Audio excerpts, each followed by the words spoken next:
नमस्कार, the news post देख रहे हैं आप और मैं हूं आपके साथ प्रेरणा चौरसिया। लोकसभा चुनाव संपन्न हो गया है। केंद्र में नरेंद्र मोदी के नेतृत्व में एनडीए की सरकार भी बन गई है और लगातार तीसरी बार नरेंद्र मोदी देश के प्रधानमंत्री बने हैं। अब झारखंड में विधानसभा चुनाव की बारी है, जहां कुछ महीनों बाद चुनाव होना है। झारखंड विधानसभा चुनाव को लेकर तमाम राजनीतिक दल अपनी अपनी तैयारियों में जुट गए हैं। हाल ही में संपन्न हुए लोकसभा चुनाव में विधानसभा वार प्रदर्शन को आधार मानकर राजनीतिक दल समीक्षा कर रही है। बीते सोमवार को दिल्ली में कांग्रेस अध्यक्ष मल्लिकार्जुन खड़गे के नेतृत्व में बैठक हुई। बैठक में लोकसभा चुनाव में झारखंड के प्रदर्शन पर चर्चा हुई। बताया जा रहा है कि राहुल गांधी प्रदर्शन से खुश नहीं हैं, खासकर वैसे विधायक और मंत्रियों से जो अपने क्षेत्र में प्रत्याशी को बढ़त दिलाने में नाकाम रहे। वैसे तो संथाल परगना प्रमंडल को झारखंड की सत्ता का प्रवेश द्वार माना जाता है। प्रमंडल में 3 लोकसभा और 18 विधानसभा क्षेत्र आते हैं।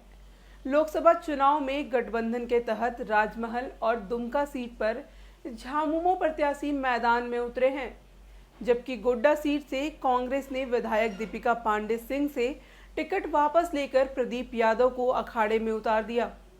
झामुमो ने दोनों सीट पर जीत का परचम लहराया, जबकि गोड्डा सीट से कांग्रेस प्रत्याशी प्रदीप यादव को भाजपा प्रत्याशी निशिकांत दुबे ने 1 लाख से ज्यादा वोटों से हराकर जीत का परचम लहराया है। झारखंड में 2019 के चुनाव परिणाम को देखें तो संथाल परगना प्रमंडल में कांग्रेस ने बेहतर प्रदर्शन किया था। 18 सीटों में से 9 पर झामुमो, 5 सीट पर कांग्रेस और 4 सीट पर भाजपा ने कब्जा जमाया था। कांग्रेस के 5 में से 1 सीट पे पोड़ैयाहाट भी शामिल है, जहां से प्रदीप यादव झारखंड विकास मोर्चा के टिकट पर चुनाव जीत कर आए और जेवीएम का भाजपा में विलय होने के बाद खुद कांग्रेस का दामन थाम लिए। इसके अलावा महागामा, जरमुंडी, पाकुड़ और जामताड़ा सीट से कांग्रेस की जीत हुई। इस प्रकार देखें तो प्रमंडल के जिस 5 सीट पर कांग्रेस ने कब्जा जमाया, उसमें महागामा, पोड़ैयाहाट और जरमुंडी विधानसभा क्षेत्र गोड्डा लोकसभा क्षेत्र के अंतर्गत आता है। इसके बावजूद गोड्डा लोकसभा सीट से कांग्रेस प्रत्याशी की हार से पार्टी आला कमान खफा बताए जा रहे हैं।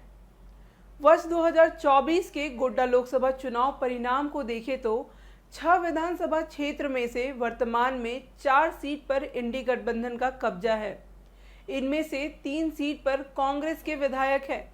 इसके बावजूद कांग्रेस प्रत्याशी प्रदीप यादव 1 लाख से ज्यादा मतों से हार गए।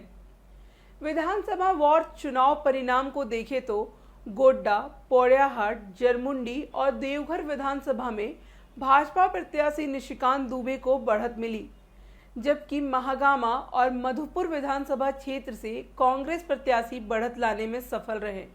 वैसे तो कांग्रेस प्रत्याशी प्रदीप यादव खुद अपने विधानसभा क्षेत्र में पिछड़ गए, लेकिन पार्टी आला कमान को सबसे ज्यादा अपेक्षा जरमुंडी विधानसभा क्षेत्र से थी। जरमुंडी से बादल पत्रलेख दूसरी बार विधायक बने हैं और वर्तमान इंडी गठबंधन की सरकार में 4 वर्षों से मंत्री के पद पर विराजमान है।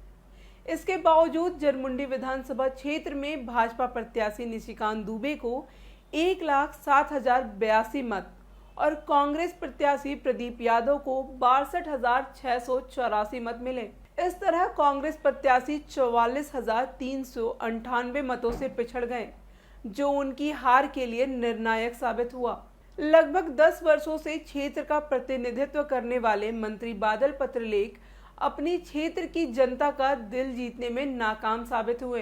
पार्टी आला कमान को जितनी बड़ी उम्मीद मंत्री बादल से थी, उतनी बड़ी हार का सामना जरमुंडी विधानसभा क्षेत्र से करना पड़ा। इससे आला कमान खफा चल रहे हैं। सूत्रों की माने तो मंत्री बादल पत्रलेख के पर कतरने की भी तैयारी चल रही है। खैर, जो भी हो, इतना जरूर है कि झारखंड के आगामी विधानसभा चुनाव तमाम राजनीतिक दलों के लिए बेहद अहम है। एक तरफ एनडीए गठबंधन 5 वर्षों बाद सत्ता में वापसी के लिए रणनीति बना रही है, तो दूसरी ओर इंडी गठबंधन सत्ता पर कब्जा जमाए रखने की कवायद में लगी है। हर एक दल तमाम सीटों पर सभी तरह के समीकरणों को ध्यान में रखकर जीत के लिए गुना भाग कर रही है।